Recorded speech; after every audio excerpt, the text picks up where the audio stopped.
কি হলো তোমাদের নরকে মনে করে বুক কেন দুরু দুরু কাঁপে না,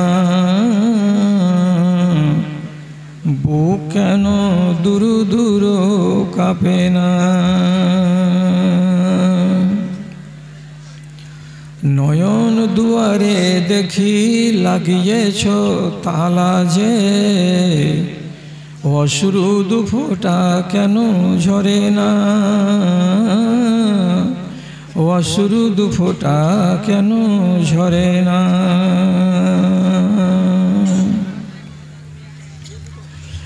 পাপের পরিধি জানি তোমাদের ছোট নয়, তথাপি পাপের দিকে কেন ডাক দাও, তথাপি পাপের দিকে কেন ডাক দাও। ঈমানকে বলি দিতে চল্লা দিবেশ ধরে, বারে বারে গোফে কেন পাক দাও, বারে বারে গোফে কেন পাক দাও।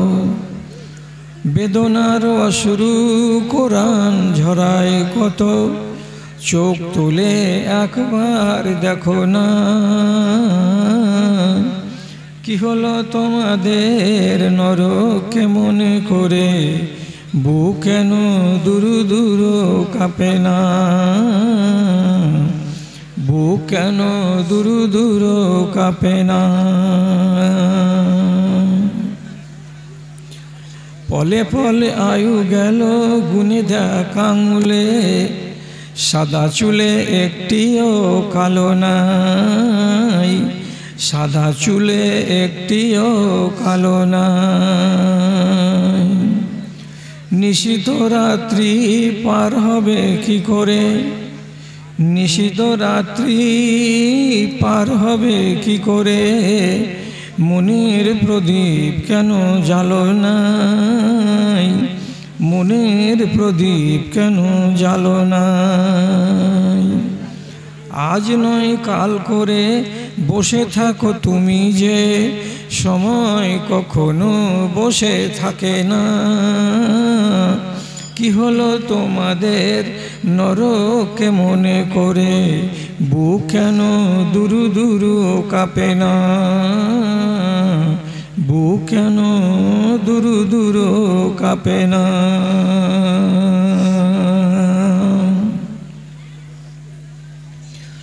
শ্রদ্ধেয় সভাপতি সাহেব, সমবেত এই এলাকার বিভিন্ন প্রান্ত থেকে, বিভিন্ন মহল্লা এবং পাড়া থেকে দিনের দরদকে সাথে নিয়ে, মাদ্রাসার ভালোবাসাকে বুকে নিয়ে অগণিত অসংখ্য মাত্রায় উপস্থিত আমার প্রাণের ভাই ও বন্ধুগণ তথা মজলিসের এক পার্শ্বে বসে থাকা আমার স্নেহের মাতা ও ভগ্নীগণ, আল্লাহ তাআলার শুকরিয়া আদায় করছি। আপনারাও রব্বুল আলামিনের শুকরগুজারি করুন, তার নামক হালালি করুন যে 365 দিন এক বছর গত করে পুনর্বার এই ময়দানে এই মাদ্রাসার ডাকে আপনারা সাড়া দিয়ে থাকেন, আমরা সাড়া দিয়ে থাকি। এখানে এসে আমরা নিজেদের খোরাক হিসেবে কিছু ওলামায়ে কেরামের মুখ থেকে কথা শুনি এবং নিজেদের দুর্বল ঈমানকে একটুখানি সবল করার চেষ্টা করি। মেজে ঘুষে তাকে চাকচিক্য করার একটু ব্যবস্থা করি। এক, 2 নম্বর, সাধ্যমতো মাদ্রাসাকে দান দিয়ে আমরা নিজের উদারতার পরিচয় দিই এবং মুত্তাকি হওয়ার একটা চেষ্টা করি। এই আপনাদের যে নেক বাসনা, এটাতে আল্লাহ রাব্বুল আলামিন আপনাকে তৌফিক দিয়েছেন বলে এখানে হাজির হতে পেরেছেন। আগামী বছর আপনি নিশ্চিত বলতে পারবেন যে এইভাবে এই ময়দানে আপনি উপস্থিত হতে পারবেন, বলা যাবে না।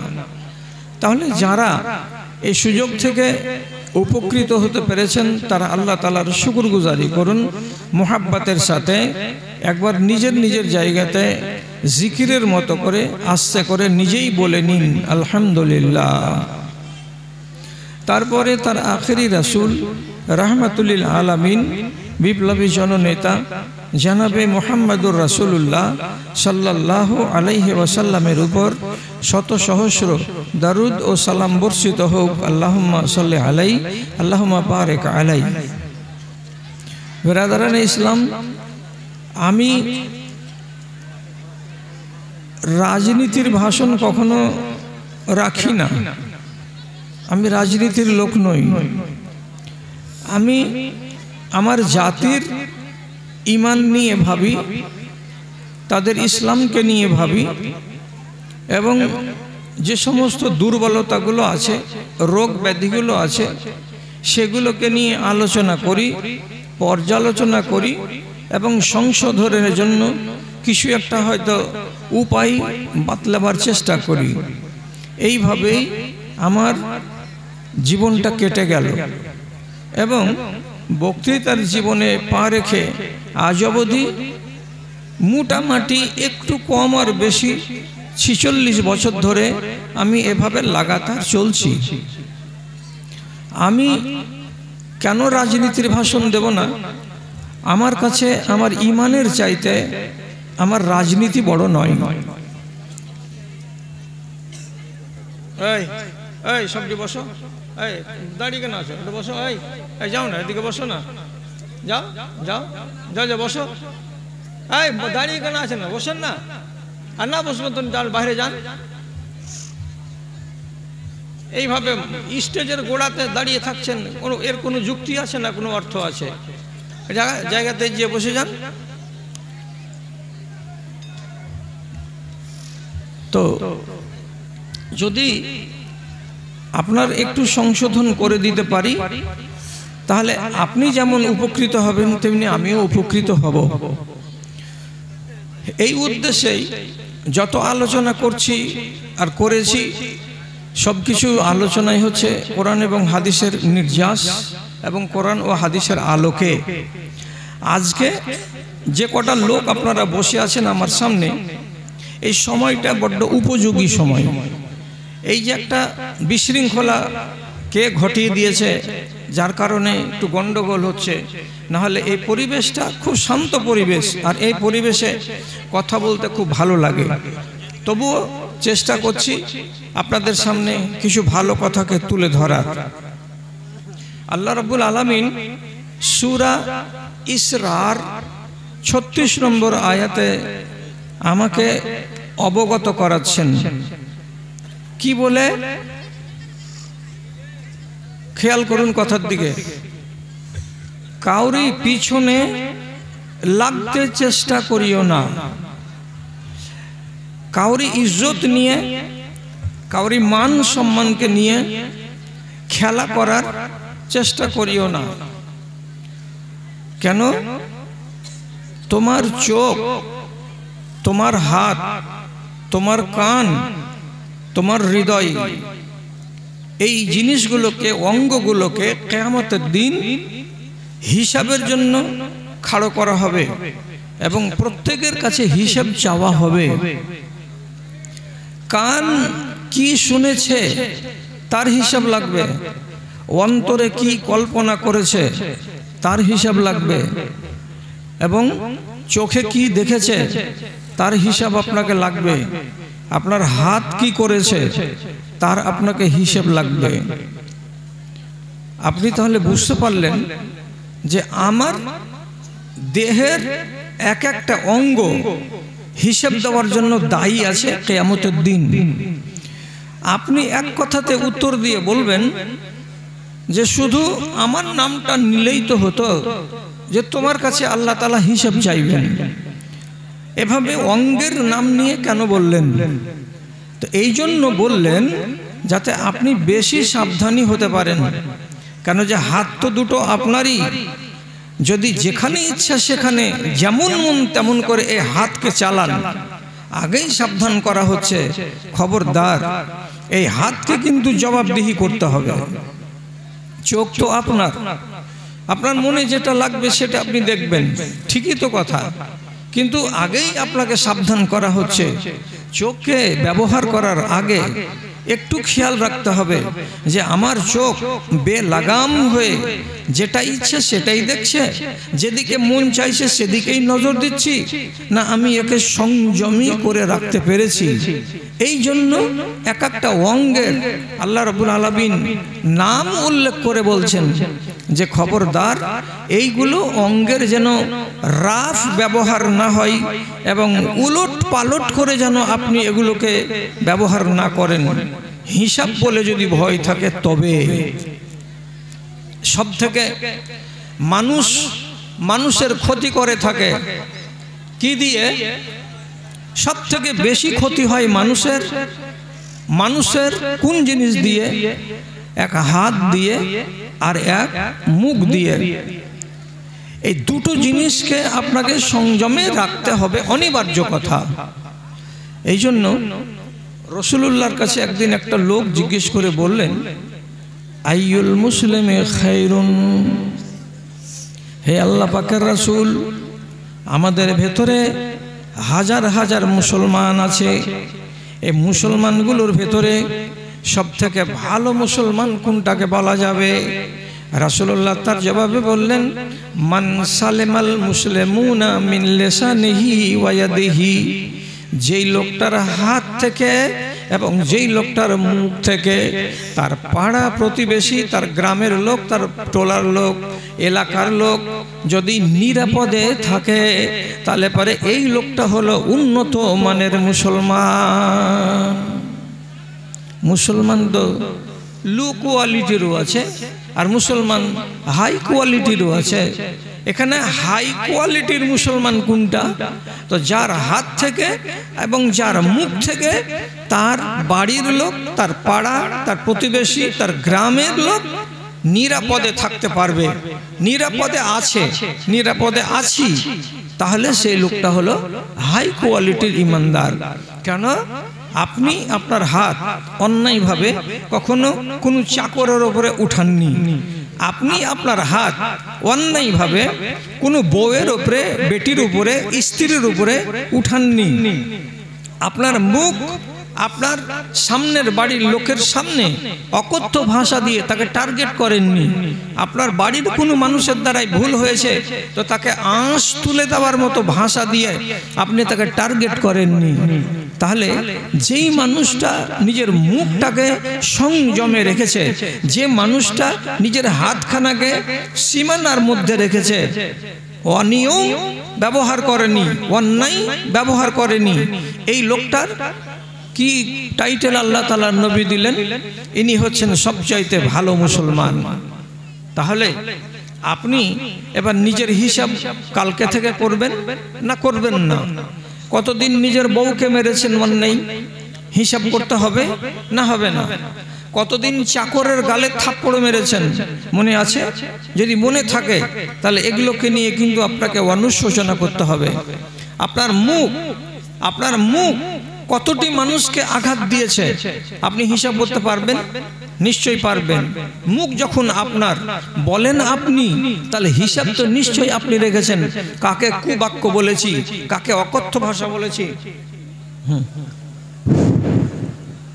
বিশেষ ঘোষণা, খাবার আছে, যদি কেউ খাবার থাকেন তাহলে ভান্ডারিতে গিয়ে খেতে পারেন, অসুবিধা নাই, খাবার রেডি আছে।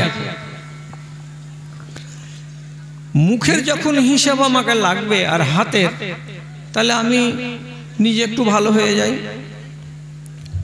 এই জন্য উর্দুতে একটা কথা আছে, হাজার আফাতু সে बचे रहते हैं वो, हजार आफतों से बचे रहते हैं वो, जो सुनते ज़्यादा हैं और कम बोलते हैं और कम बोलते हैं। যে মানুষ শুনবে বেশি আর মুখকে ব্যবহার করবে কম, শুনে নিলাম, কানে গেল, মগজে রেখে দিলাম, প্রতিবাদ করলাম না, মুখটাকে বন্ধ করে রেখে দিলাম, এই লোকটা নিরাপদে থাকে বেশি। তার জন্য আল্লাহ রাব্বুল আলামিনের নবী বলছেন, এই মানুষেরা তোমাদেরকে একটা দামি কথা বলছি, হ্যাঁ আমি যেমন কঠিন তোমাদেরকে একটা কথা বলতে যাচ্ছি, যেটা কাজটা তোমাদের জন্য মুশকিল এবং ভারী, তার বিনিময়েও আমি তোমাকে দিচ্ছি অত্যন্ত মূল্যবান, অত্যন্ত চড়া এবং অত্যন্ত ভারী। তা কি? রাসূলুল্লাহ বলছেন, মান ইউজমিনুলি মা বাইনা লিহিয়াতাইহি ওয়া মা বাইনা ফাখযাইহি ফাকাদ যামিনতু লাহুল জান্নাহ। একটা মানুষ যদি তার এই দুই চুলের মাঝখানে যে ছেঁদাটা আছে, তার মানে মুখ, উপর দিকে চুল নিচু দিকে চুল, এই দুই চুলের মাঝখানে যে ছিদ্র, এটার নাম হলো মুখ। নবীজি বলছেন, এই মুখখানার যে আমাকে জামানত দিতে পারবে, এক। দুই নম্বরে রাসূলুল্লাহ বলছেন, তোমার দুই রানের মাঝখানে যে স্থানটা আছে, তার মানে লজ্জাস্থান, সেটা নর হোক কিংবা নারী হোক, পুরুষ হোক কিংবা স্ত্রী হোক, রাসূলুল্লাহ বলছেন দুই রানের মাঝখানে যে তোমার স্থানটা আছে, তোমার জায়গাটা আছে, তার মানে গোপন অঙ্গ, এটারকে যদি তুমি আমাকে জামানত দাও। কিসের জামানত? মুখটাকে আমি রাব ব্যবহার করব না এবং আমার শরমগাহকে অন্যায়ভাবে এখানে সেখানে বিলিয়ে বেড়াবো না, আর যেখানে সেখানে আমি একে ব্যবহার করব না। এই বলে তোমরা যদি আমাকে গ্যারান্টি দাও, তোমরা যদি আমাকে জামানত দিতে পারো, তো আমি নবী তোমাদেরকে কথা দিলাম, আমি তোমাদের জন্য জান্নাতের জামানদার হলাম। তোমরা নিশ্চয়ই এই দুইটা পুণ্য করার কারণে জান্নাতের ভাগীদার হবে। তোমরা আমাকে একটা কথা দাও, আমি তোমাদেরকে এই কথাটা দিলাম। আপনি বুঝতে পারছেন মুখের তাহলে ভূমিকাটা কত কঠিন আছে, যে এটার ব্যাপারে রাসূলুল্লাহ আপনাকে এত বড় কথা বললেন যে তুমি আমাকে জামানত দাও। এটা চারটিখানি কথা নয় কাউকে জামানত দেওয়া, কেন যে আমার মুখ, বিশেষ করে যারা শেরশাবাদ জাতি, তাদের মুখ আর আখার মুখ একই সমান। বেটা বাপকে যেগুলো গালি দেয় এগুলো শোনার নয়, স্বামী যেটা নিজের স্ত্রীকে গালি দেয় আজকালকার জামানায়, এগুলো গালি শোনার নয়, আর এগুলো গালি মুখে উচ্চারণ করার নয়। আচ্ছা, মুখটা যে এইভাবে চলছে আর চালাচ্ছেন, তো আপনি কি কোরআনকে, হাদিসকে, আল্লাহ রাব্বুল আলামিনকে, তার রাসূলকে ভালোবাসেন না, মুহাব্বত করেন না? কথাটা খেয়াল করুন তো। এক জায়গাতে আলোচনা হচ্ছে একটা মানুষ সম্পর্কে, কি বলছে, এই লোকটা গত 3 দিন আগে এইখানে বাস স্ট্যান্ডে বসেছিল, ওর কাছে 3-4টা লোক এসে একটা কথা জানতে চাইল। এই লোকটার কাছে কথা জানতে চেয়ে, লোকটা শিক্ষিত ছিল, এক কথা থেকে 2 কথা, 2 কথা থেকে 4 কথা, 10টা কথা ওর কাছ থেকে মানুষ শিখলো। তখন ইবনে সিরিনের মতো লোক ওইখানে বসেছিল, তো ওই লোকটার পরিচয় দিচ্ছে, কি বলে, জালিকার রাজুলুল আসওয়াদ। কার কথা বলছো তুমি? গত পরশুদিন ওইখানে স্ট্যান্ডে যে লোকটা বসেছিল, ওই লোকটার পরিচয় দিচ্ছ। ওই লোকটা নাকি, যে লোকটা কালো কুচকুচে, যে লোকটা নিগ্রো, যে লোকটার গায়ের চামড়াগুলো হাড়ির কালির মতো, ওই লোকটার কথা বলছো নাকি? পরিচয় দিতে গিয়ে আমি তো বলি না এরকম কথা। ওর চেহারাতে বড় বড় দাড়ি ছিল, ওই লোকটা নাকি? মাথাতে রুমাল পেঁচিয়ে ছিল, ওই লোকটা নাকি? যে লোকটার গায়ে লাল রঙের জামা ছিল, ওই লোকটা নাকি? তো পরিচয় দেওয়ার জন্য ইনি কি বলছেন, কোনটা লোকের কথা বলছো? ওই যে লোকটা কালো কুচকুচে নিগ্রো আফ্রিকার, যার গায়ের রং হাড়ির কালির মতো না? তো লোকেরা বলছে হ্যাঁ হ্যাঁ হ্যাঁ হ্যাঁ, ঠিক ঠিক ঠিক, ওটাই, ওই লোকটাই। পরিচয় দেওয়া হয়ে গেল। 5টা মিনিট গত হলো না, ওই মজলিসেই বসে বসে ইবনে সিরিন, মুহাম্মদ ইবনে সিরিন রাহিমাহুল্লাহ, উনি খাস করে 2 বার 3 বার 4 বার 5 বার করে বসে বসে বলছেন, আস্তাগফিরুল্লাহ আস্তাগফিরুল্লাহ আস্তাগফিরুল্লাহ। একবার বললেন আস্তাগফিরুল্লাহ, 2 বার বললেন আস্তাগফিরুল্লাহ, 3 বার বললেন আস্তাগফিরুল্লাহ, তিনবার চারবার পর যখন আস্তাগফিরুল্লাহ পড়া হলো, তখন লোকেরা জিজ্ঞেস করে বলছে, কেন জনাব এত ঘন ঘন করে আপনি আস্তাগফিরুল্লাহ কেন পড়ছেন? তখন তিনি জবাব দিয়ে বলছেন, ওরে আমার ভাই, জবানটা তো আমার, আমি একটা লোকের পরিচয় দিতে গেছিলাম, তো লোকটার পরিচয় দিতে গিয়ে যে শব্দটা ব্যবহার করেছি, এই লোকটা যদি নিজের কানে শুনতে পাই তাহলে তার মনটা রাজি হবে না, খুশি হবে না, ওর মনটা দুঃখ পেয়ে যাবে যে আমি কালো চামড়ার লোক বলে আমাকে এই কথাটা বলেছে। তো যেটা কথা মানুষটাকে দুঃখ লাগবে শুনতে, এমন কথা যদি আমার মুখ দিয়ে বেরোয় তাহলে আমি তো লোকটার গীবত করে দিয়েছি, আর গীবত করা ভালো নয়। তার জন্য আমি আল্লাহর কাছে ক্ষমা চাইছি, আস্তাগফিরুল্লাহ, আল্লাহ তুমি আমাকে মাফ করে দিও। কি কথা বুঝতে পারলেন? তাহলে মুখকে সংযমী করে রাখার ব্যাপারে সাহাবায়ে কেরাম এবং তাবেঈনদের মধ্যে কতটা সংযমী মনোভাব ছিল, এখান থেকে আইডিয়া করতে পারেন আপনি যে একটা লোককে কালো বলে দেওয়ার কারণে তিনি লজ্জিত হয়েছেন। এখন এর সাথে যদি আপনাকে আমি মূল্যায়ন করি আর করার পরে বলি যে আপনি এদের মতো হয়ে যান, আপনি আমাকে পাল্টা প্রশ্ন করে বলবেন, তুমি 1400 বছর 1450 বছর পরে আমাদের এই যুগের মানুষগুলোকে সাহাবী হতে বলছো, তো সাহাবী হতে আমি কি নিষেধ করব যে আপনি সাহাবী হয়েন না? ওদের মতো ঈমানওয়ালা যদি না হতে পারেন তো তাহলে কমসে কম নিজের চরিত্রটাকে তো ওদের মতো বানাতে পারবো, যে হ্যাঁ আমিও এইরকম বাজে কথা মুখে উচ্চারণ করি না, আর আমার মুখটাকে আমি সংযমের মধ্যে রেখেছি। রাসূলুল্লাহর 9টা বিবির ভেতরে একটু জেনে রাখেন, কাজ দিবে, সব থেকে হাইটে লম্বা যে স্ত্রী তার নাম হচ্ছে সাউদা বিনতে জামা। আমি আর আপনি যদি 5.5 ফিটের হই তাহলে রাসূলুল্লাহর ওই বিবি ছিলেন 6 ফিটের উঁচু। দেখতে গেলেই 10 জন মানুষের মাঝখানে ওকে যেখানেই দেখা যাবে, আপনি আমি অমুক তমুক যারা মদিনার লোক ছিল তারা সহজেই বলতে পারতো এটা রাসূলুল্লাহর বিবি সাউদা বিনতে জামা। অপরে যদি চাদর টাঙিয়ে দেওয়া যায় তো ছপের খাটের চাদর যেন কোনো জায়গায় উঁচ নিচ থাকে না, ওই রকম থাকবে। আর কেমন হবে, মাথার উপরে যেমন পাখি আর শিকারী তাকে নল দিয়ে পা ফেলবে তো মুচমুচ আওয়াজ করতে গেলে পাখিটা টের পাবে, গুলোকে ফেলবে বিড়ালের মতো করে আস্তে আস্তে করে, ঠিক সেই রকমই থাকবে রাসূলুল্লাহর মজলিস। তিনি এই কথাটাই বলেছেন যে আমার মজলিসে হবে কি রকম আচরণটা, তো এই রকম আচরণটা। আপনারা ঠিক আছেন, আপনাদের কোনো দোষ নাই, বাইরের মানুষ এসেই অশান্তি করছে এখানে বেশি। ভালো করে শুনুন, রাসূলুল্লাহর আরেকটা বিবি, আমি দোষ গাইছি না, আল্লাহ আমাকে তুমি মাফ দিও আমার যদি দোষ হয়ে যায়। রাসূলুল্লাহর আরেকটা বিবি সবটি বিবির ভেতরে সাইজে ছোট, সাইজে সব থেকে ছোট, তিনি হলেন হাফসা রাদিয়াল্লাহু তাআলা আনহা। তো হাফসা হলো ইহুদির বেটি, বড় নেতার বেটি, ছোট মোটো নেতা নয়, খাইবারের সব থেকে যেটা বড় নেতা সেই নেতার বেটি হলো এই হাফসা সাফিয়া রাদিয়াল্লাহু তাআলা আনহা।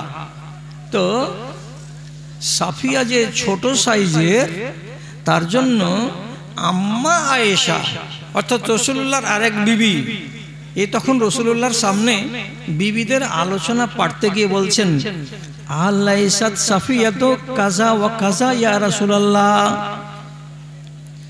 শব্দটা কিন্তু লুকা আছে, তা আমি নিজে থেকে যদি বলি তো রাসূলুল্লাহর স্ত্রী হচ্ছেন মুমিনিনদের মা, তাহলে আমি আমার মায়ের কুৎসা করব। কাজে শব্দটি যখন লুকানো আছে, স্পষ্ট নেই হাদিসে, তা আমি আর খুলতে গেলাম না। আম্মা আয়েশা শুধু রাসূলুল্লাহকে বললেন, আল্লাহ পাকের রাসূল, আপনার বিবি সাফিয়া এরকম নয়, আল্লাহ পাকের রাসূল আপনার বিবি সাফিয়া সাইজে কি ওই রকম নয়, তাকে দেখতে কি এইরকম লাগে না, তাকে দেখতে কি ওই রকম লাগে না। শব্দগুলো ছিল কিছুটা আপত্তিকর।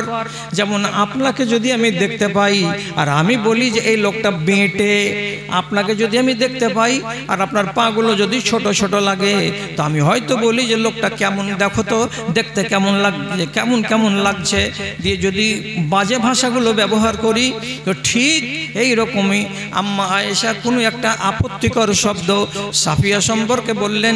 কেন যে সাফিয়া ছিলেন সাইজে অত্যন্ত ছোট। তখন নবী করিম সাল্লাল্লাহু আলাইহি সাল্লাম নিজের বিবি আয়েশাকে ডেকে বলছেন, আয়েশা লাকাদ মাজজিতে বে কালেমাতিন লাউ মাজজাত বে মাইল বাহারে লাসারা মুনতিনান। তুমি আমার বিবি, ওটাও আমার বিবি। তোমার সাইজ হলো 5.5 ফিট আর ওই বিবিটার সাইজ হলো 5.25 ফিট। ওই মেয়েটার সাইজে ছোট আর তুমি সাইজে নর্মাল পজিশন। এই জন্য তুমি যদি আর একটা মেয়ে ছেলের এই ভাষা দিয়ে মন্তব্য করো, তো এটাকে আল্লাহ রাব্বুল আলামিন পছন্দ করেন না। অতএব তোমার মুখটাতে যে বেলাগাম শব্দগুলো বেরিয়ে গেল, তো আমি তোমার স্বামী নবী বলছি, তোমার মুখের শব্দটাকে আমি যদি হাতে ধরে নিতে পারতাম আর সেটাকে যদি নদীর পানিতে আমি ফেলে দিতাম, তো তোমার এই শব্দটা আল্লাহকে এত অপছন্দ হয়েছে যে তোমার এই শব্দটার কারণে নদীর পানিগুলো দুর্গন্ধযুক্ত হয়ে যেত, ওগুলোকে পান করার যোগ্য মনে করা হতো না।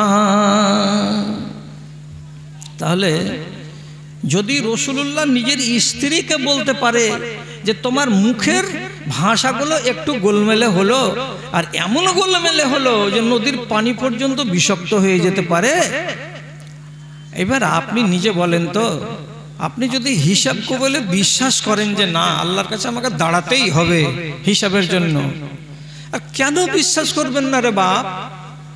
আব্দুল্লাহ বিন উমারের মতো জাদ্রেল সাহাবী, মহান সাহাবী, তিনি ইমামতি করছেন আর সূরা পড়তে পড়তে পড়তে পড়তে পড়তে একদম 10, 15, 20টা আয়াত পড়া হয়ে গেছে। এমন সময় একটা আয়াত তিনি পড়ছেন। আয়াতটা কি পড়েছিলেন? ইয়াউমা ইয়াকুমুন নাসু লিরাব্বিল আলামিন। যেদিন মানুষকে দাঁড়াতে হবে তার রবের সামনে মুখামুখি হয়ে। কেন দাঁড়াতে হবে? হিসাব দেওয়ার জন্য দাঁড়াতে হবে। এই কথাটা যখন তিনি পড়লেন তো আর এগোতে পারলেন না, তেলাওয়াত ওখানেই থেমেই গেল। আধ মিনিট 6 সেকেন্ড 10 সেকেন্ড থেমে থাকার পর আর একবার যখন তেলাওয়াত শুরু করলেন, ওই আয়াতটাকেই পড়লেন, ইয়াউমা ইয়াকুমুন নাসু লিরাব্বিল আলামিন। এটা 2 বার করে পড়লেন, 3 বার করে পড়লেন, পড়ার পরে থেমেই গেলেন, আর পড়তে পারলেন না। সালাম ফেরা হয়ে গেল, নামাজ হয়ে গেল। লোক জিজ্ঞেস করে বলছেন, হে আব্দুল্লাহ বিন উমার, আপনি এই আয়াতটাকে 3 বার করে পড়লেন, এখান থেকে আগে কেন বাড়লেন না, এখানেই থেমে কেন গেলেন? তখন তিনি ঠান্ডা মাথায় জিজ্ঞেস করে বলছেন, কেন থেমে গেছিলাম, কেন থেমে গেছিলাম তুমি নিজে বলো তো। তোমার রবের সামনে তোমাকে খাড়ো হতে হবে এবং তোমার নিজের আমলগুলোর হিসেব দিতে হবে। তোমার কি বুকে পাটা আছে যে তোমার রবের সামনে খাড়ো হয়ে যাবে, নির্ভীক চিত্তে দাঁড়াবে, আর তোমার মনের ভেতরে কোনো সংশয় থাকবে না, আর যেটাই জিজ্ঞেস করবেন আল্লাহ তাআলা সেটারই তুমি উত্তর দিয়ে দিতে পারবে? এত বড় কি তোমার বুকের পাটা আছে নাকি? যদি পাটা না থাকে তাহলে মনের ভেতরে ভয় করো। আমার মনের ভেতরটা এমনি এমনি করছিল যে আল্লাহর সামনে দাঁড়াতে হবে। এই ভয়টাকে সামলাতে না পেরে কোরআন মাজিদের তিলাওয়াত আগে বাড়াতে পারলাম না, ওখানেই আমাকে ক্ষান্ত হতে হলো। আপনার মনে যদি বিশ্বাস থাকে যে আমাকে দাঁড়াতে হবে আমার রবের সামনে, তাহলে আপনি এ কথাটা ভাবুন যে আমার জবান কোন দিকে চলছে আর আমার হাত কিভাবে চলছে। আর একটু কথা বলি আপনাকে, একদম সহি কথা বলছি, একটু ঝুট কথা নয়। ভাবতে অবাক লাগবে আমি এগুলো কেন বলি। বলি এই জন্য যে আপনারা এগুলোকে কম্পেয়ার করবেন, মিলিয়ে দেখবেন, দেখার পরে জিজ্ঞাসা চিহ্ন কপালে আঁকবেন, ওরা কি ছিল আর আমরা কি, ওরা কেমন মানুষ ছিল আর আমরা কেমন মানুষ। ওরা যদি রাসূলুল্লাহর যুগের মানুষ এইরকম হয় 1450 বছর পরে, তাই বলে কি আমরা এত অধপতনে তলিয়ে যাব? যখন মূল্যায়ন করবেন তখন আপনার মনের ভেতরে একটা সংকোচ তৈরি হবে এবং এই সংকোচটাই আপনাকে পাপ থেকে অনেকটা রক্ষা করতে পারবে। এই জন্য কথাগুলো বলছি। ভাইজান হযরত উমর রাদিয়াল্লাহু তাআলা আনহু উনি বলছেন, উনার কথাটা প্রসিদ্ধ, এটাকে বলা হয় আসার। আসারগুলো সহি। এটা কি বলছি? বলছে দাখালা উমরু আলা আবি বকরিন সিদ্দিক ওয়া হুয়া ইয়াহফিজু লিসানাহু।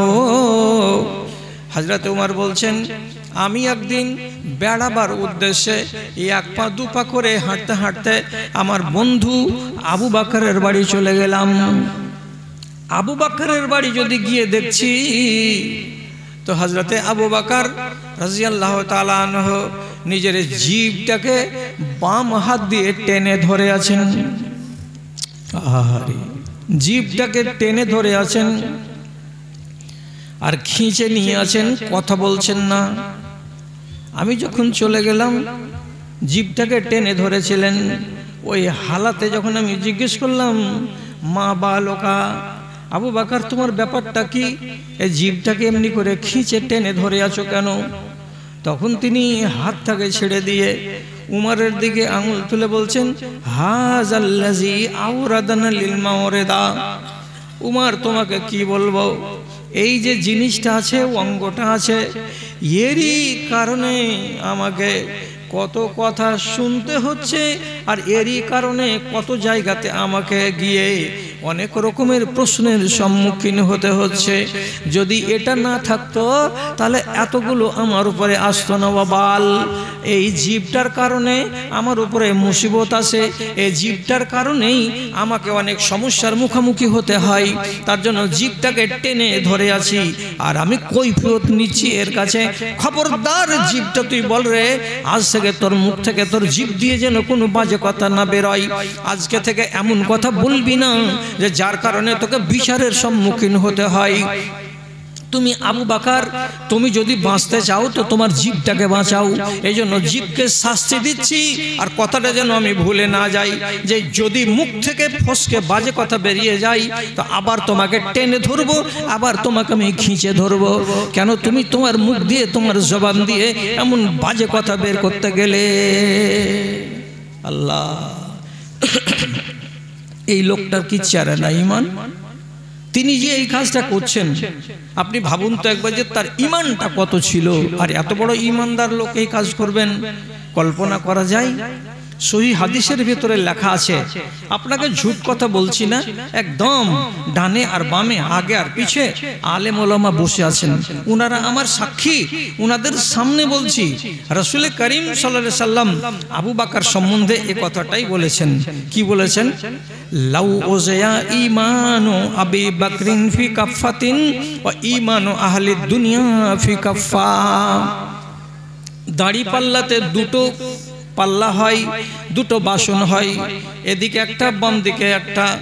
নবীজি বলছেন, আবু বকরের ঈমানকে যদি ডান দিকের পাল্লাতে রেখে দাও এক পাল্লাই, আর সারা দুনিয়ার 228টা কান্ট্রিতে যত মানুষ বাস করে সমস্ত মুসলমান মানুষের ঈমানকে যদি বাম দিকের পাল্লাতে চাপিয়ে দাও, আর দেওয়ার পরে এমনি করে দাড়িটাকে উপর দিকে খাড়ো করো, যে কোনটা পাল্লা ভারী হবে, কোনটা দিক ভারী হবে, তো আবু বকরের ঈমানকে যে পাল্লাতে চাপানো আছে সেই পাল্লাটা নিচু দিকে থাকবে, আর সারা দুনিয়ার মানুষের ঈমান যেই পাল্লাতে আছে সেই পাল্লাটা উপর দিকে উঠে যাবে। কত বড় ঈমানদার লোক এটা! পৃথিবীর মানুষের ঈমানকে একত্রে করে যদি আবু বকরের ঈমানের সঙ্গে তার ওজন করা যায় তো বলছে আবু বকরের ঈমান ভারী হবে, আর দুনিয়ার মানুষের ঈমান একত্রিত করার পরেও সেটা হালকা হবে। এত বড় মহান ব্যক্তি, এত বড় ঈমানদার, সে লোকটা কতটা সংযমী হয়েছেন নিজের জীব সম্পর্কে, যে মাঝে মাঝে তিনি টেনে ধরেছেন আর দৃশ্যটাকে দেখে নিলেন কে? তা আর এক জাদরেল ঈমানদার, তিনি হচ্ছেন হযরত উমর ফারুক রাদিয়াল্লাহু তাআলা আনহু। ওহরে কি তামাশা, কি কথা এগুলো! এই কথাগুলো যখন আমি দেখছি আর এগুলো পড়ছি আর জানছি, তখন খোদার কসম খেয়ে বলছি আপনাদেরকে, আপনারা আমাকে গালমন্দ করিয়েন না। আমি তো 12 মাসের ভেতরে 7 মাস সফরে থাকি জালসায়। পাকুড়ি স্টেশনে যদি আমি উত্তরবঙ্গ এক্সপ্রেসে উঠি জেনারেলে, অথবা আমি কামরূপে উঠি ফারাক্কাই, অথবা আমি যোগবনী এক্সপ্রেসে উঠি তো দেখতে পাবো যে 10-20টা দিল্লি খাটা আমার জাত ভাই জেনারেলে আছেই আছে। গাড়ি যদি খালি 10 মিনিট লেট চলে আর কোনো স্টেশনে 3 মিনিট একটু লেট করে দেয়, কোনো কারণবশত সিগন্যাল না হয়, এমন ফেন্সি করে গাল দিবে, আর শালা অমুকের মাদার ইন্ডিয়ার গাড়ি, শালা অমুকের এর শালা গাড়িকে লেট চালাচ্ছে শালা দিয়ে, আর 14 গোষ্ঠীর ইজ্জতে ট্রাক্টর চালিয়ে দিয়েও আর মনটা ক্ষান্ত হয় না। আরে তোর কি একটুকা লাজও নাই যে তোর পার্শ্বে যে একটা টুপি মাথায় দিয়ে উলার খেয়াড়ের মতো সাদা দাড়িওয়ালা লোকটা যে দাড়ি আছে, তো তোর 14 গোষ্ঠী শিখায়নি যে এই যাই হোক লেলা চাপা একটা মৌলবি দাঁড়িয়ে আছে, তো তোর মুখের ভাষাটা তো ভালো হবে। যে ভাষাগুলো বলছি সেটা ট্রেনের কি একটা চুল বাঁকা হবে? 14 গোষ্ঠীর মিলেও তো ট্রেনের কিছু করতে পারবি না তোরা, অথচ তাদের মুখের ভাষাগুলো এত নোংরা আর এত খারাপ। ভাইজান, মুখের কারণেই মানুষ ভাত পাই আর মুখের কারণেই মানুষ লাত খাই, কথাটা মানবেন তো? এমনিতে দেশে প্রচলিত আছে যে মুখের ভাষাতে পান পাই আর মুখের ভাষাতে লাত খাই, এটা 100 বার সত্য কথা। জি, যুদ্ধ থেকে রাসূলুল্লাহ চলে আসছেন, সাথে ছেলেরাও আছে মেয়েরাও আছে। একটা মেয়ে ছেলের উট বা উটনিটা দুর্বল হয়ে গেছে, হাঁটতে পারে না, জোরে জোরে ধীরে ধীরে হাঁটছে, আর রাসূলুল্লাহর দলটা কাফেলাটা বারে বারে এগিয়ে যাচ্ছে। যখন 1 রশি করে 1.5 রশি করে পিছে পড়ে যাচ্ছে, তখন এই মহিলার মনটা বিরক্ত হয়ে যাচ্ছে যে বারবার আমি পিছে পড়ে যাচ্ছি কেন। শেষের বেলায় আর একবার মহিলা মানুষ তো ও করলো কি, পায়ের 2টা এড়ি দুদিক থেকে জোর করে মারলো উটের কোখাতে, জোড়া করে এড়ি মেরে দিয়ে আরবি ভাষাতে বলছে, আরবিতে বাংলাতে যেমন আপনি গরু হাঁকান, তো ওরা তেমনি আরবিতে উট হাঁকাচ্ছে। তা আরবিতে উট হাঁকাতে গিয়ে কোখাতে 2টা পায়ের এড়ি মেরে দিয়ে বলছে, হাল ইয়া মালউনাত, হাঁট জোরে জোরে, অভিশপ্ত উট, অভিশপ্ত উট, খবিসনি উট, মালাউন উট, হাঁট জোরে জোরে, হাঁট জোরে জোরে হাঁট। তো উটটাকে গালি দিল মালাউন বলে, অভিশপ্ত বলে। ও তো একটা পশু, ও তো একটা জানোয়ার, ও তো অবলা প্রাণী।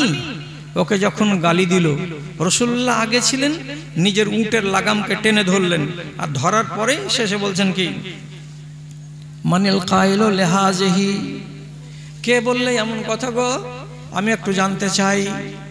সাহাবায়ে কেরাম বললেন, এই যে পিছন দিকে উটের উপরে চড়ে আছে এই মহিলা, তার মুখ থেকে আওয়াজটা শুনতে পেলাম। রাসূলুল্লাহ সাথে সাথে বলছেন কি, আহারে আহা, কি করলা রে বাবা, তোমার মুখটা দিয়ে যে ফাঁস কথাটা বের করে দিয়েছো, আর কাকে বলেছো? তো একটা অবলা জানোয়ারকে। রাসূলুল্লাহ তখন নিজেকে সামলাতে না পেরে রাগের জ্বালাতে বলছেন, আনজিলু মা আলাইহি মিনাজ জাদে, এই উটটার উপরে যতগুলো আমাদের 10 ওয়ালি সামান আছে, সামানগুলোকে নামিয়ে নাও আর অন্য উটের উপরে চাপিয়ে দাও। আর এই মেয়ে ছেলেটিকে বলো, ওই মেয়ে ছেলে তুমি উটের উপর থেকে নেমে যাও, অন্য উট যদি থাকে তো সাথে হয়ে যাও, আর না হলে पैदल পায়ে হেঁটে হেঁটে চলো। উটটাকে খালি করে দেওয়া হলো। তারপরে রাসূলুল্লাহ বলছেন, এই উটটাকে দলে নিও না, একে সাথে সাথে ডাকিও না, একে ছেড়ে দাও। এ যদি নিজের মনে আসে তো আসবে, আর নিজের মনে যদি না আসে তো মাঠেই থেকে যাবে। তারপরে সাহাবী বলছেন, মদিনা পর্যন্ত আমরা চলে গেলাম। যাওয়ার পরে আমরা দেখেছি উটটা এই মাঠে ওই মাঠে ওই মাঠে চড়ে বেড়াচ্ছে। কোনো একটা মানুষ তার উপরে সওয়ার হতে যায় না, কোনো একটা মানুষ তার দুধ দহন করতে যায় না, কোনো একটা মানুষ তার কাছ থেকে উপকার পেতে চায় না। কেন চাই না? কেন চাই না? একটা মানুষের মুখ থেকে জঘন্য ভাষাটা বেরিয়ে গেছিল। রাসূলুল্লাহ তার জন্য তাকে শিক্ষা দিবেন বলে ওই মেয়েকে উট থেকে নামিয়ে দিয়েছিলেন, আর উটটাকে জীবনের মতো বলে দিলেন, তোমার কারণে এই উটটা কি হলো, অভিশপ্ত হয়ে গেল। অভিশপ্ত উঠে আর কেউ চড়তে যাবে না। ভাষাটা একটুর জন্য একটু ফসকে গেল রাগের জন্য, তাতে কত বড় ঘটনা ঘটলো। এখন আমরা আগেকার যুগে বাৎসরিক গোলাম পুষতাম, চাকর পুষতাম, এখন এগুলো উঠে গেছে। আর চাকরকে গাল দেওয়া, চাকরকে মারা অভ্যাসটা আমাদের অনেক ছিল, এখান থেকে আমরা কিন্তু মুক্ত হয়ে গেছি। আরবের যুগে এটা ছিল প্রচুর, আর তাদের কাছ থেকে ঘটনা ঘটেছে এবং রাসূলুল্লাহর যুগে যেগুলো ঘটেছে এগুলো হাদিস হিসাবে সংরক্ষিত আছে। একজন নেক সাহাবী, খুব চরিত্রবান, এবং এই সাহাবীটা সম্বন্ধে কিতাবে লেখা আছে আরবের কোনো একটা সাহাবী এমন বাদ নেই যে তার যার 2টা 3টা 4টা 5টা 6টা 7টা করে বিয়ে হয়নি। 2টা 3টা অহরহ অহরহ। কিন্তু এই এমন একটা সাহাবী যিনি ওই একটাই বাড়িওয়ালিকে নিয়ে জীবন কাটিয়ে নিয়েছেন, আর একটার উপর দিয়ে ওনার জিন্দেগি গত হয়ে গেছে, মারা গেছেন উনি। নাম আবু যার গেফারি। খুব সহজ সরলমতি মানুষ। যাই হোক, সরল হতে গেলে কি হবে? আমাদের দেশে মানুষ বলে না যে মুন্সিতে বনসি লাগিয়ে দেয়। তো হযরত আবু যার একদিন ওর চাকরটাকে খুঁজছে, গোলাম, ছোট ছেলে, এখন পূর্ণ সাবালক হয়নি, 12-13 বছর কোন রকম মেরে কেটে বয়স হবে। ছেলেটা ছোট ছেলে, খেলাধুলা করছে এখান থেকে ওখান, এর বাগানে ওর বাগানে। যখন খুঁজছিলেন তখন তাকে পাননি। 1 ঘন্টা পরে তাকে যখন দেখতে পেয়েছেন যে এই তো আমার বাড়ির চাকর গোলাম, তখন তিনি তাকে একটু ক্রোধের স্বরে বলছেন, আইনা কুনতা ইয়াবনা সাউদা। মানে কি? এতক্ষণ কোথায় ছিলি রে কালির পেটের কালা? তোর মা হলো নিগ্রো আফ্রিকার মেয়ে কালি, আর তার পেট থেকে পয়দা হয়েছিস তুই কালো। তো তার মাকে টেনে দিয়ে আবু যার গিফারি বলছেন, কালোর পেটের কালো, এতক্ষণ কোথায় ছিলি বল? আমি তোকে 10 মিনিট 15 মিনিট আগে থেকে খুঁজছি, তোকে আমি খুঁজে পাচ্ছি না কেন? কথাটা যখন শুনলো, ছেলেটা বলছে, আমি কালোর পেট থেকে হয়েছি বলে আমি কালো, তো আমার দোষ হলো, তো আমার মাকে কেন টেনে আনলো আমার মুনি? কালোকে কালো বলা জায়েজ নয়। একটা যদি সত্যিকারে আপনার দামাইপুর গ্রামে কোনো মুচির ছেলে থাকে, আপনি ওকে খবরদার বলবেন না, আরে এই মুচির বেটা শুন। মুচির বেটাকে মুচির ছেলে বলে আপনি ডাকতে পাবেন না। কেন? যে জিনিসটাতে তার মন আহত হবে এমন কথা কোনো মানুষকে আপনি বলতে পারবেন না। ছেলেটা রাসূলুল্লাহর কাছে বললেন, আল্লাহ পাকের রাসূল আমাকে এই কথাটা বলেছে। কে? আবু যার। রাসূলুল্লাহর মসজিদে কিছুক্ষণ পরে হাজিরি হলো আবু যারের। তখন আল্লাহ পাকের নবী ওকে বলছেন, আবু যার কি ব্যাপার, তুমি কি এরকম কথা বলেছো তোমার বাড়ির চাকরটাকে? তখন আবু যার এদিক ওদিক আর না করে সোজা সাপটা কথা বলে বলছেন, জি এ কথাটা আমি কিন্তু বলেছি। তখন নবীজি তাকে সামনে করে ভদ্র ভাষাতে বললেন, ইন্নাকা মরউন ফিকা জাহেলিয়া। আবু যার, জাহেলিয়াতের যুগের যত গ্লানি ছিল, মাকে বিয়ে করা গ্লানি, কাফনকে চুরি করে নেওয়া গ্লানি, মেয়েদের ইজ্জতকে নষ্ট করা গ্লানি, মুসাফিরের মালকে ছিনতাই করে তার জানকে মেরে দেওয়া হলো গ্লানি, যত রকমের চুরি ব্যভিচারী ডাকাতি ছিল জাহেলিয়াতের যুগের সেই গ্লানি থেকে তুমি নিজেকে মুক্ত করে নিয়েছো বটে, কিন্তু জাহেলিয়াতের যুগের একটা বদ চরিত্র তোমার ভেতরে থেকেই গেছে। এই বদ চরিত্রটা যদি তোমার কাছ থেকে না পালায়ন করে, তাহলে বলো তো তুমি পাকা ঈমানদার কেমন করে হলে? জাহেলিয়াতকে দূর করেছে আল্লাহর কোরআন, এবং যত আমার সাহাবীরা আছে কোনো একটা সাহাবী অভদ্র নয়।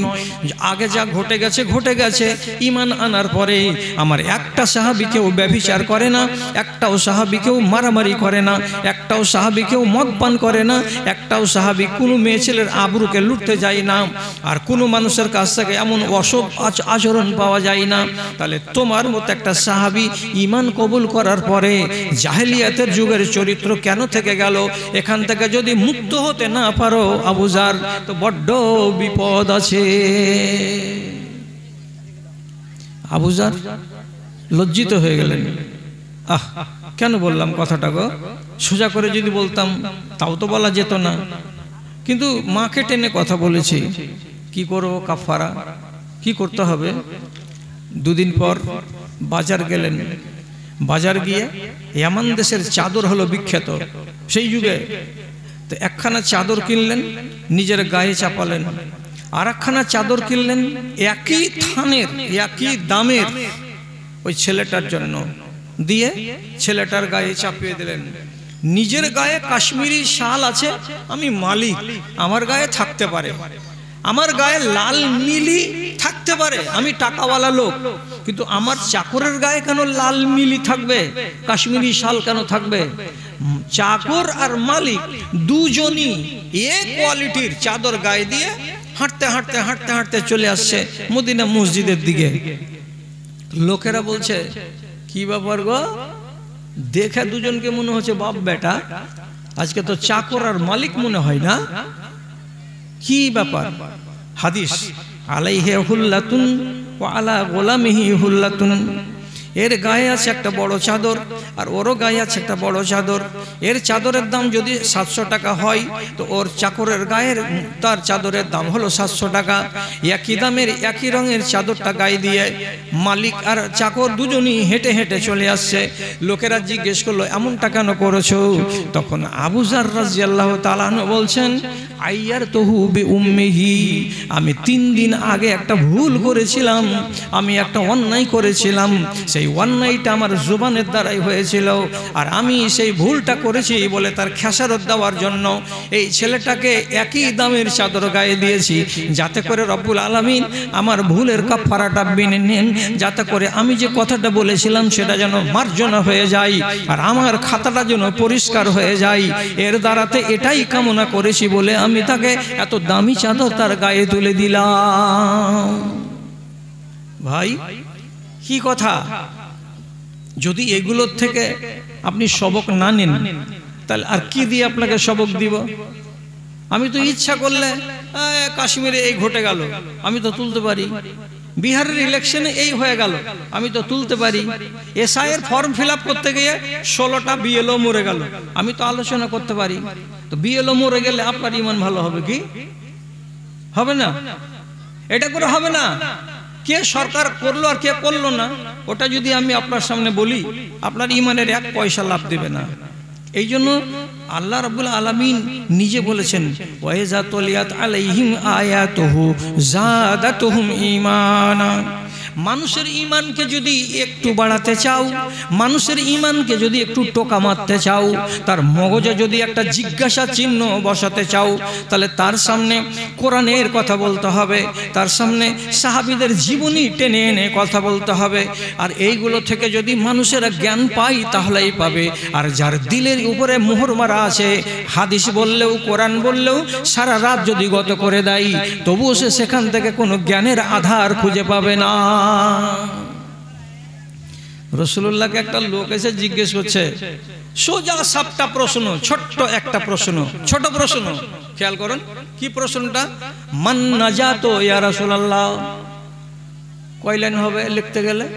এই আঙুলে যদি আমি লিখি, এই একটা আঙুলের সম্পূর্ণ জায়গাটি দখল হবে না। প্রশ্নটা করাবার হয়ে গেল, মান নাজাতো ইয়া রাসূলুল্লাহ। এর মানেটা কি? হে আল্লাহ পাকের রাসূল, নাজাত কিসে পাওয়া যাবে, কল্যাণ কি করলে পাওয়া যাবে, কি করতে গেলে বিপদে পড়ব না, এটা আপনার কাছে জানতে চাই। যেই জিনিসটা করতে গেলে আমি নাজাত পাবো, সেই জিনিসটা আমাকে বাতলে দেন। রাসূলুল্লাহ বলছেন, তুমি নাজাত পেতে চাইছো যাতে তুমি ঝামেলায় না পড়ো, কিয়ামতের দিন ধরা না পড়ো, রাস্তা তোমার মুশকিল না হয়ে যায়, তাই তো? জি। তখন রাসূলুল্লাহ তাকে 3টা কথা বললেন। কি 3টা কথা? আমসিক আলাইকা লিসানাকা, তোমার জিভটাকে নিয়ন্ত্রণে করে নাও, জিভটাকে একটু বাঁধনের ভেতরে রাখো, যেখানে ইচ্ছা সেখানে চালিয়ে দিও না, যেমন করে মন তেমন করে চালিয়ে দিও না। যদি জিভটাকে তুমি বাঁধনের ভেতরে রাখতে পারো, তো নাজাত পাওয়ার 3টা ধাপ আছে, 3টা উপায় আছে। একটা উপায় হলো এই যে তোমার মুখটাকে তুমি সংযমের ভেতরে রাখতে পেরেছো, বাকি 2টার দিকে তাকাও। 2 নম্বর কি হবে? তো তিনি বলছেন, ওয়ালিয়াসাবাইতাকা, যতদূর পারবে বাড়িতে থাকবে, যতটা সম্ভব হবে বাড়ির ভেতরে রইবে, যখন বাধ্য হয়ে যাবে তখন বাড়ির বাইরে যাবে, তাছাড়া ওয়াকারণে ওয়াহেতুক বাড়ির বাইরে যাবে না। কি বুঝলেন? বাড়ির বাইরে যাবে না, বাড়িতে থাকো, বাইরে বের হলে কি হবে, তোমার একটা সামনে কোনো লোকের সাথে দেখা হয়ে গেল, তার সাথে তোমার পুরাতন কোনো বিবাদ ছিল, তালে পেয়ে গেলে লোকটার সঙ্গে ঝাড়াঝাড়ি করে নিলে, অহেতুক কেন করতে গেলে কাজটা। বাজারে গেলে, বাজারে গিয়ে এমন কোনো গায়ের মুসলিম মহিলাকে দেখলে যে মহিলা জীবনে পর্দার পরোয়া করে না, ওর গলা দেখা যাচ্ছে, ওর শরীর দেখা যাচ্ছে, ওর আধা উলঙ্গ শরীর যেখানে সেখানে নজর পড়ছে, ওর শরীরের চড়াই উতরাই, ওর গঠন সবকিছু আকার আকৃতি আমার আপনার চোখে পড়ছে, আপনি যদি ওইগুলোর দিকে একবার নয় দুইবার, দুইবার নয় তিনবার আপনি যদি এইভাবে দেখে নেন, তাহলে অহেতুক আপনি যে নিজের নজরটাকে নিয়ন্ত্রণে রাখতে পারলেন না, তো তাহলে আপনি তো ক্ষতি করে বসে গেলেন। আচ্ছা, তাই আবার আপনি হাঁটতে হাঁটতে চলে যাচ্ছেন, বাজারে পটল কিনলেন, এই কিনলেন সেই কিনলেন, এক জায়গাতে দেখতে পাচ্ছেন গোল হয়ে প্রায় 500 জন লোক দাঁড়িয়ে আছে, আর ধুমধাম ধুমধাম মিউজিক বাজছে, আর একটা বেটা ছেলে মেয়ে ছেলে সেজে নাচ দিচ্ছে, গান গাইছে, গানটা আবার মুখের নয়, গানটা বাজছে রেকর্ডে, আর মুখটাকে হিলাচ্ছে, তো আপনি মনে মনে ভাবছেন যে এর গলা কত সুন্দর। আপনি গিয়ে দাঁড়ালেন, এরা কি করছে, বুঝে এরা ধাতু পড়বে না, এই ওষুধগুলো বিক্রি করছে, ধাতু বন্ধ করা। ওইখানে গিয়ে দাঁড়িয়ে এত নোংরা, এত জঘন্য ভাষণ ওদের মুখ থেকে বের হচ্ছে, সেগুলো 5 মিনিট বসে বসে দাঁড়িয়ে দাঁড়িয়ে আপনি শুনলেন। তাহলে কেন গেলেন শামসি বাজার? বাজার যদি না যেতেন, যদি বাড়িতেই থাকতেন, কিংবা বাড়ির পার্শ্বেকার দোকানটা থেকে অল্প কটা সামান ছিল নিয়ে নিতেন, তো তাহলে আপনি এত বড় ফাসাদে পড়তেন না। এই জন্য রাসূলুল্লাহ কি বলছেন, ওয়ালিয়াসআকা বাইতাকা, যতদূর পারো বাড়ির ভিতরেই থাকো, যখন তোমার কোনো অগতি নাই তখন অগত্যা বাড়ি থেকে বের হবে। মনের হরসে বাজারে যেও না, মনের হরসে দোকানপাটে গিয়ে বসে থাকিও না, কারণ ওইগুলো ভালো জায়গা নয়। যেখানে যেখানে দোকান আছে সেখানে সেখানে খেলতামাশার কথা হয়, আর ওখানে ঈমান চলে যাবে এমন আলোচনাগুলো হয়। এই জন্য বাজারকে রব্বুল আলামিন নাই বলেছেন দুনিয়ার সবচাইতে নোংরা জায়গা হলো বাজার, এখানে যেতে হবে না। আর একটা কি 3 নম্বরে রাসূলুল্লাহ বলছেন, ওয়াবকে আলা খাতিয়াতিকা, যেগুলো পাপ করেছো তুমি জানো, আমরা তো কেউ মানুষ হিসেবে জানি না, তুমি নিজের পাপের খবর নিজেই রাখো। আর এই পাপগুলো যদি মনে হয়ে যায় তো নির্জনে বসে তোমার চোখের 2 ফোঁটা গরম গরম পানিগুলোকে গালের উপরে নামিয়ে আনো। যদি চোখের গরম পানিগুলো একটা ফোঁটা ঝরাতে পারো, তো নবীজি অন্য হাদিসে বলেছেন হারামাল্লাহু আলাইহিন নার, মাছির মাথার সমপরিমাণ যদি আল্লাহর ভয়ে একটা বিন্দু পানি গাল পর্যন্ত নেমে আসে, তো নবীজি বলছেন ওই লোকটার উপরে আল্লাহর জাহান্নামের আগুন হারাম হয়ে যায়। তুমি তোমার গুনাহকে বলে স্মরণ করো, আর গুনাহ যদি আছে বলে মনে হয়ে যায় তো নির্জনে বসে চোখের পানি ঝরাও।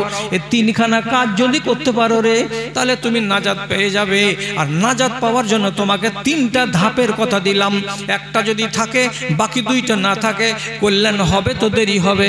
2টা যদি থাকে আর একটা যদি না থাকে তাহলে কল্যাণ হবে কিন্তু লেট হয়ে যাবে। আর 3খানাই যদি পালন করে দিতে পারো তুমি অবশ্যই অবশ্যই অবশ্যই কল্যাণ পেয়ে যাবে। ভাই আমার, একই কথা বলে চলে যাচ্ছি, একই কথা বলে চলে যাচ্ছি, অথচ গোড়াতে একটা হাদিস বলেছিলাম, মান সালেমাল মুসলিমুনা মিন লিসানিহি ওয়া ইয়াদিহি, যেই মানুষটার হাত থেকে আর যেই মানুষটার মুখ থেকে দুনিয়ার মানুষেরা নিরাপদে থাকে। আপনার হাতের খবর দেন,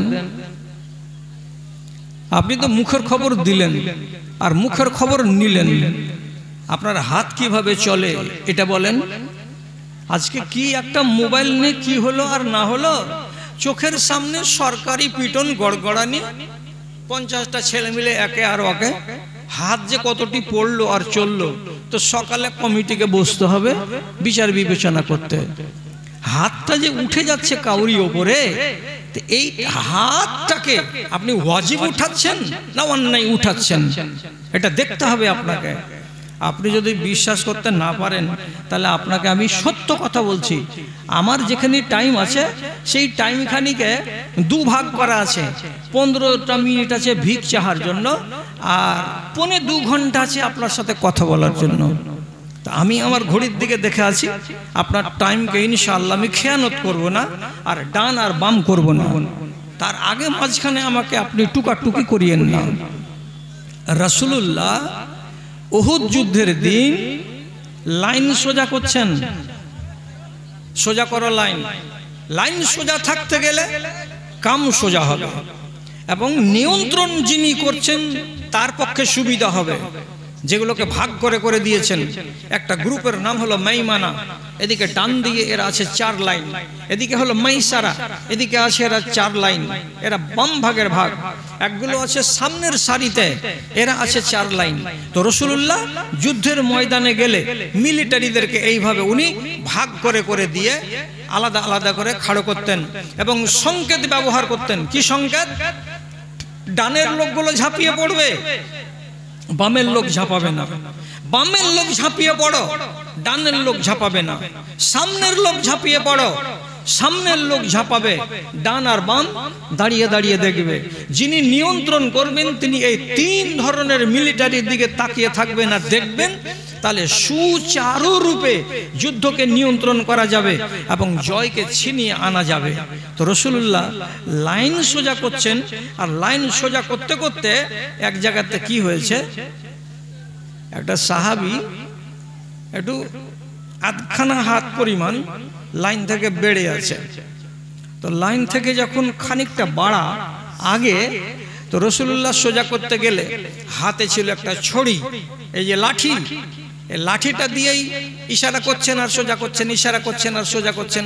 এই সোজা করতে করতে ওই লোকটাকে যখন দেখা যাচ্ছে লাইন থেকে খানিকটা আগে বেড়ে আছে, ওর কাছে গিয়ে তখন করলেন কি, ওই লাঠিখানটাকে দিয়ে এই ভুঁটির কাছে এভাবে ধরে একটু করে এমনি করে গুঁতো দিয়ে দিলেন, আর দেওয়ার পরে ঠেলে দিলেন। দেওয়ার পরে ইশারা করে বলছেন, পিছনে হও, পিছনে হও। তো লাঠি যখন এখানে গুঁতো দেওয়া গেল, তো খানিকটা ব্যথা লাগলো, নিশ্চয়ই লাগলো ব্যথা। এই যে রাসূলুল্লাহর লাঠি থেকে লোকটা আঘাত পেল, তো যুদ্ধের পর একদিন ফুরসত সময়ে রাসূলুল্লাহর সামনে এসে বলছেন, আউজাতনি আউজাতানি ইয়া রাসূলুল্লাহ, আল্লাহ পাকের রাসূল আপনি তো আমার ব্যথা করে দিয়েছেন কোখাতে। উহুদের যুদ্ধের দিন লাইন সোজা করার কালে আমি একটু বেড়ে গেছিলাম লাইন থেকে। আপনি মুখে আমাকে বলে আর হাত দিয়ে যদি আমাকে সরিয়ে দিতেন সেটাও হয়ে যেত, কিন্তু আপনি হাত দিয়ে আমাকে সরাননি। আপনার হাতে যে লাঠিটা ছিল সে লাঠি দিয়ে আপনি গুঁতো মেরেছিলেন। আরে গুঁতো মারাতে আমার বড় কষ্ট হয়েছে, আমি কিন্তু এখনো কষ্টটা অনুভব করি। সাহাবীর নাম ওক্কাসা বিন মেহসান। যখন রাসূলুল্লাহর মুখের এই কথাটা শুনলেন, তখন হাসি মুখে বলছেন, ইস্তাকিদ মিন্নি ইয়া ওক্কাসা, এই ওক্কাসা আমি তোমাকে আঘাত করেছি, তুমি আমাকে আঘাত করো। আমি তোমাকে যত জোরে গুঁতো মেরেছি তত জোরে তুমি আমাকে গুঁতো মারো। আমি কোনো দেনা দুনিয়াতে রেখে যাব না। এটা যদি অন্যায় হয়ে থাকে তাহলে অন্যায়টাকে আমি শোধ করে নেব দুনিয়াতে, যাতে তুমি আমার বাদী না হতে পারো কিয়ামতের দিন। এই জন্য প্রিয় নবী জানাবে মুহাম্মাদুর রাসূলুল্লাহ সাফ ভাষাতে বলছেন, তুমি আমার কাছ থেকে বদলা নিয়ে নাও। আল্লাহু আকবার। রাহমাতুল লিল আলামিন তিনি বলছেন যে আমার কাছ থেকে তুমি বদলা নিয়ে নাও, আমি বদলা দিয়ে দিতে রাজি আছি। সাহাবী চক্কর খেলে গেল একটা, দিয়ে বদলা নেওয়ার জন্য লাঠি হাতে করে তৈয়ার। সব সাহাবী ডানে আর বামে বড় বড় চোখ করে দেখছে আর বলছে, ওরে সুবহানাল্লাহ, আরে কোন কাজ করতে যাচ্ছো খেপা, কি করছো তুমি? রাসূলুল্লাহর শরীরে আঘাত করে তুমি বদলা নিবা? আর খুবাইব রাদিয়াল্লাহু তাআলা আনহুকে আবু সুফিয়ান বলেছিল মক্কাতে যখন শুলিতে চড়াই খুবাইবকে, তখন তিরস্কার করার জন্য বলেছিল যে খুবাইব তুমি যদি আজকে বাড়িতে হতে আর তোমার জায়গায় যদি নবী মুহাম্মদকে শুলিতে চড়া হতো তো কেমন তোমাকে ভালো লাগতো তুমি বেঁচে যেতে আর তোমাদের নবী শুলিতে চড়ে যেত। খুবাইব সেদিন বলেছিল, কি বললে তুমি? আমার জায়গাতে রাসূলুল্লাহ শুলিতে চড়বেন আর আমি বেঁচে যাব আর আমার বাল বাচ্চার সামনে আমি আনন্দিত হয়ে থাকব? খবরদার, এমন কথা বলো না। যদি রাসূলুল্লাহর পায়ে একটা কাঁটা লাগে আর তার বিনিময়ে যদি আমাকে আমার জীবন দিয়ে দিতে হয়, আমার জীবন দিয়ে যদি রাসূলের পায়ের কাঁটাকে আমি আটকাতে পারি, আমি খুবাইব বলছি আমার জীবনটাকে আমি দান করে দেব, কিন্তু রাসূলুল্লাহর পায়ে একটা কাঁটা লাগতে দেব না। এতটা রাসূলুল্লাহকে আমি ভালোবাসি। একজন সাহাবী এত ভালোবাসতেন, তো তুমি কেমন সাহাবীর সাহাবী যে রাসূলুল্লাহ একদিন তোমাকে লাইন সোজা করতে গিয়ে বুকে তোমার কোখাতে আঘাত এনেছিল। এটা তো যুক্তি ছিল, এটা তো তাৎপর্যের বিচারে করা হয়েছে, তবে অন্যায় তো করা হয়নি। তাহলে কেন তুমি রাসূলের কাছে বদলা নেবে?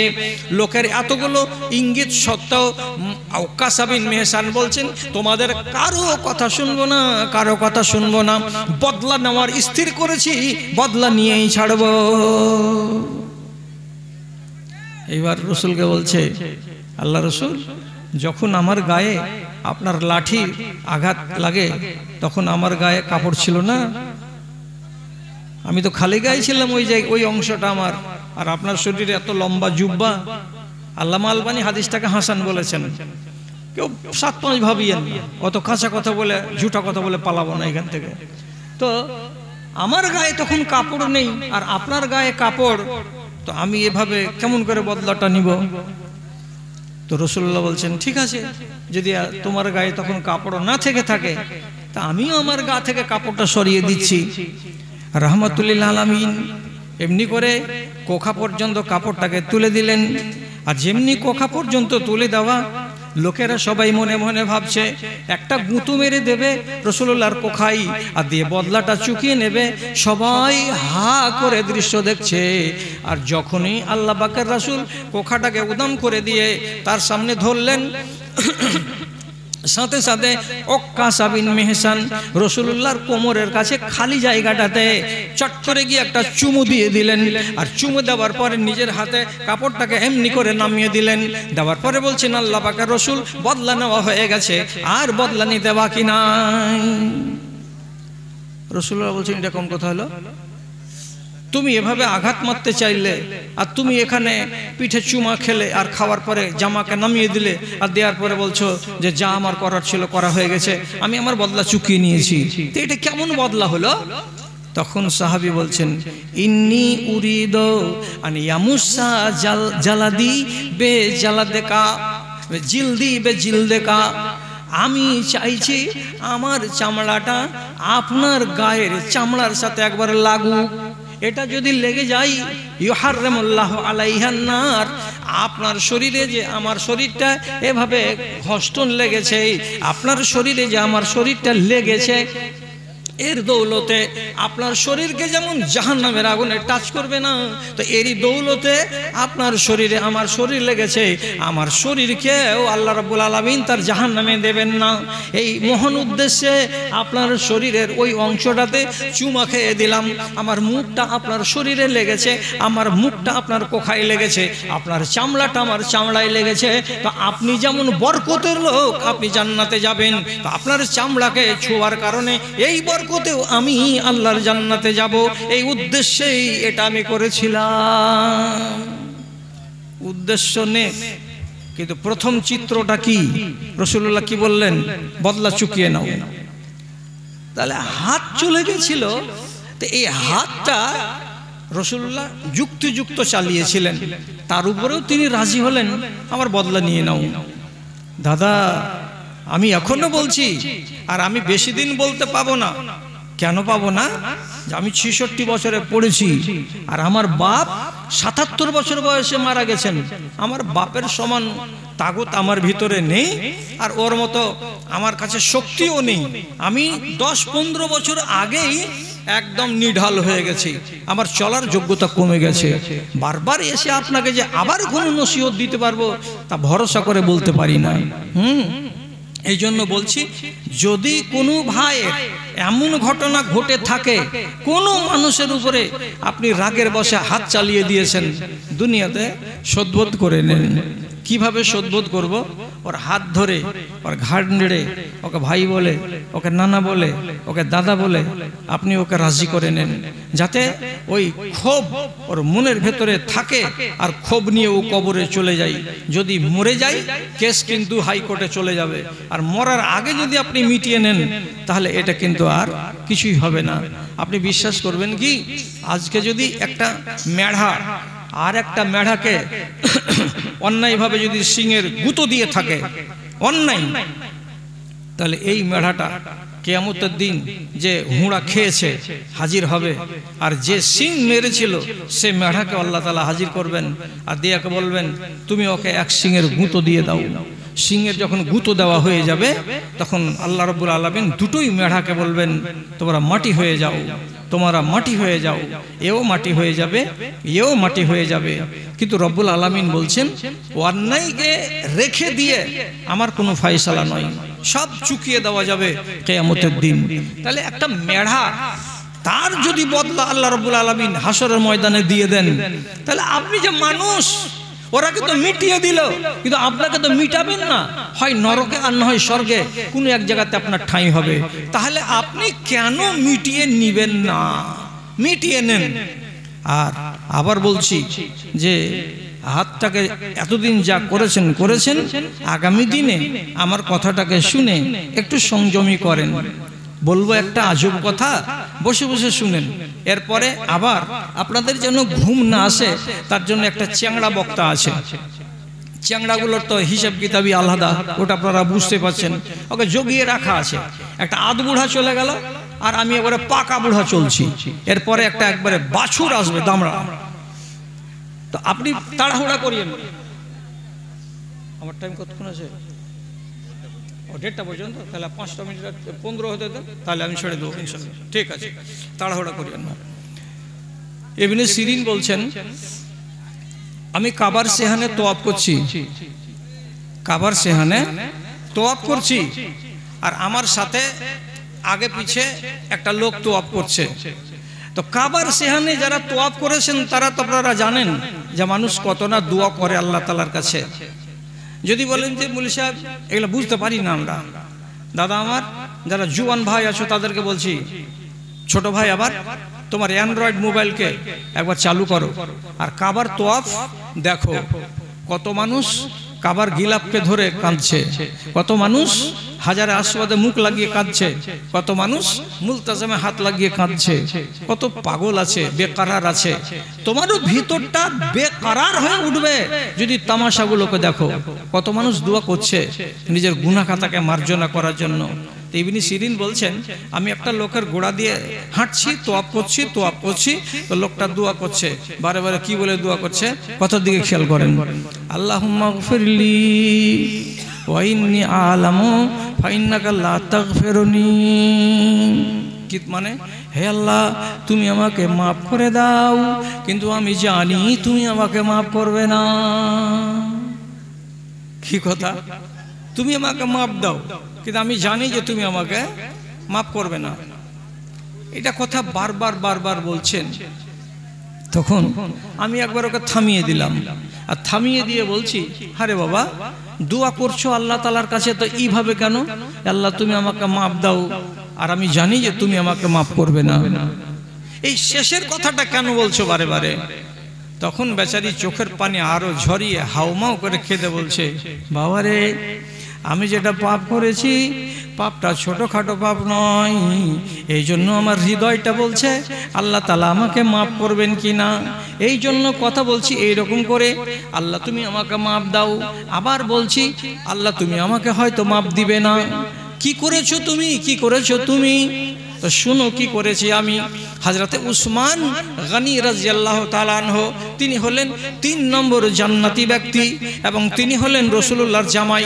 তিনি একজন শহীদ মানুষ, এত নেককার মানুষ, দিনদার মানুষ, আল্লাহওয়ালা মানুষ, যাকে দেখতে গেলে আল্লাহর ফেরেশতারা পর্যন্ত লজ্জা করত, শরম করত, তার সামনে আসতে দ্বিধা করত। এত নেককার, পরেশগার, দিনদার আল্লাহওয়ালাকে যখন মার্ডার করা হলো, তাকে ধুইয়ে গোসল করে কাফন পরিয়ে দিয়ে বাইরে রাখা হলো। বাইরে রাখা আছে, মুখটা খোলা আছে, যারা যারা দেখার তারা দেখে নিচ্ছে, চলে যাচ্ছে, দেখে নিচ্ছে, চলে যাচ্ছে। আমিও গেলাম দেখতে। আমার মনের ভেতরে রাগ ছিল, হযরত উসমানের বিরুদ্ধে ক্লেম ছিল, অন্যায় ক্লেম, একটাও ন্যায্য ক্লেম নয়। এগুলো বলার আমার কাছে সময় নেই। তো অন্যায় ক্লেমগুলো আমিও শুনে রেখেছিলাম।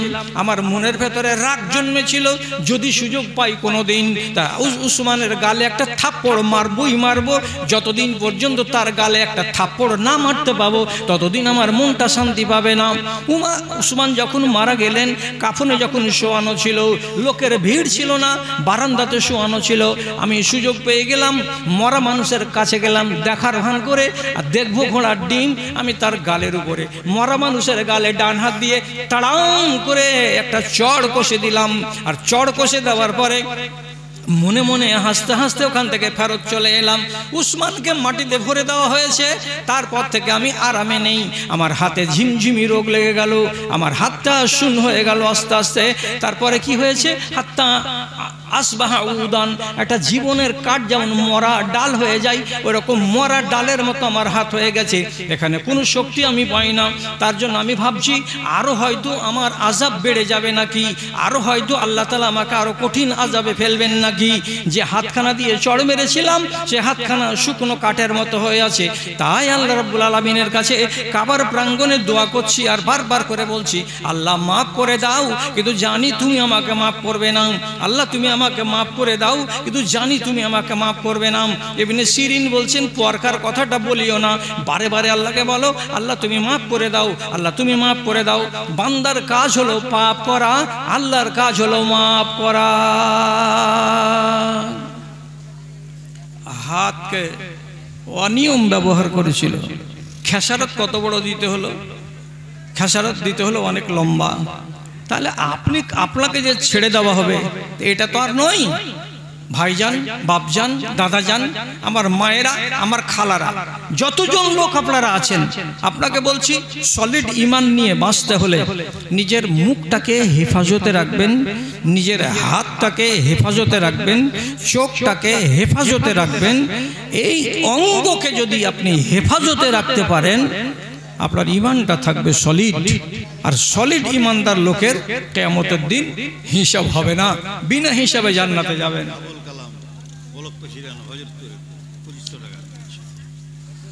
আবুল কালাম ব্লক প্রেসিডেন্ট, হযরতপুরের 2500 টাকা। আমি কইছি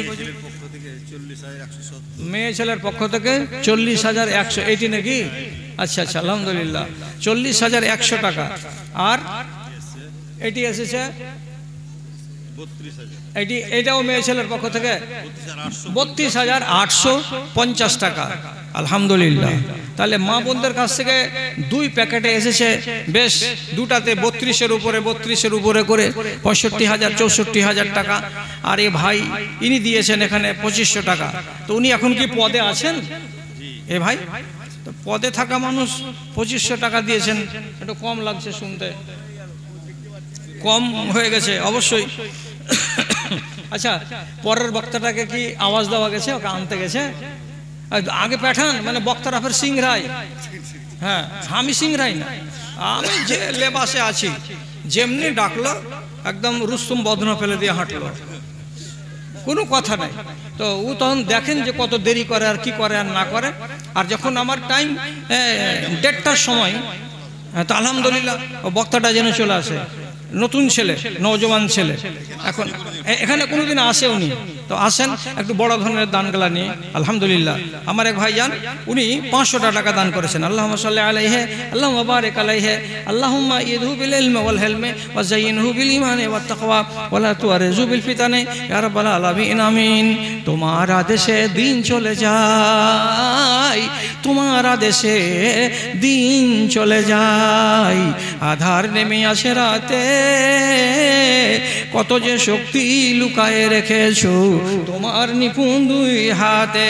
আরেকজন ভাই আমার 500 টাকা দান কবুল করো পাক সুবহান, মিটায় তাদের মনে আরমান। তার কেউ যদি থেকে থাকে কবরেতে তরে আনিবে তুমি নিজের রহমতে। রব্বানা তাকাব্বাল মিন্না ইন্নাকা আনতাস সামিউল আলিম আমিন আমিন বিরহমাতিকা ইয়া আরহামার রাহিমিন। মাশাআল্লাহ একটা ছোট ছেলে আমার পোতার বয়সের 500 টাকা দিয়ে গেল, ইহকাল 400 টাকা দিয়ে গেল, ইহকাল পরকাল করগ মঙ্গল। রব্বানা তাকাব্বাল মিন্না ইন্নাকা আনতাস সামিউল আলিম। আমার বড় ভাইজান এখানে এসে দিলেন 500 টাকা, আল্লাহ তুমি তার প্রতি সখা তারে দেখো সত্যবতের রেখা, ওই আল্লাহ দয়াময় পাক সুবহান মিটাও মনে আরমান আমিন। আমার আরেক ভাইজান 500 টাকা, আল্লাহ তুমি তার প্রতি রাজি হয়ে যাও, পরদিগার তার হালালকে সুখে রাখো, শান্তিতে রাখো। আরেকজন 500 টাকা দান, আরেকজন আমার ভাই 500 টাকা, আল্লাহ তুমি তার প্রতি হও সখা। আমার দাদাজি কোথায় বাড়ি? এখানে বাড়ি, বড় পাটি। 2 3 4 5 6, তাহলে মা বাবার স্ত্রীর নামে 3000 টাকা। কিসের পাইকারজি? খাসি। ও আচ্ছা, তো 5000 করে দেন। হ্যাঁ, আরো আগে দিয়েছেন নাকি? আচ্ছা, গ্রামের লিস্টে দেওয়া হয়েছে, আলহামদুলিল্লাহ, ঠিক আছে। আমার ভাইজান 3000 টাকা দান করছেন নগদে। আল্লাহুম্মা সাল্লি আলাইহি আল্লাহুম্মা বারিক আলাইহি আল্লাহুম্মা আকসির মা আলাহু ওয়ালাদাহু ওয়া বারিক লাহু ফিমা আতাইতাহু ওয়া জিদ ফি উমরিহি আমিন আমিন বিরহমাতিকা ইয়া আরহামার রাহিমিন। আরেকজন 500 টাকা, আল্লাহ তুমি তার প্রতি হয়ে যাও সখা। আরেকজন আমার দাদাজি দিয়েছেন 1300 টাকা, শাশুড়ি নামে দান কবুল করো পাক সুবহান। ওরে আল্লাহ রহমতের শাশুড়ি মরে গেছে, জানেন কত পস্তারা, শাশুড়িকে মনে করে 500 টাকা, আল্লাহ তুমি শাশুড়ির কবরের অবস্থাকে ভালো করে দাও। ইন তুআযিবুহুম ফাইন্না ইবাদুকা ওয়া ইন তাগফির লাহুম ফাইন্নাকা আনতাল আজিজুল হাকীম। রব্বানা তাকাব্বাল মিন্না ইন্নাকা আনতাস সামিউল আলিম আমিন আমিন। আরেকজন আমার ভাই 1000 টাকা দান কবুল করো পাক সুবহান মিটা মনে আরমান। আরেকজন আমার ভাইজান এখানে আসিয়া 50 কেজি ভুট্টা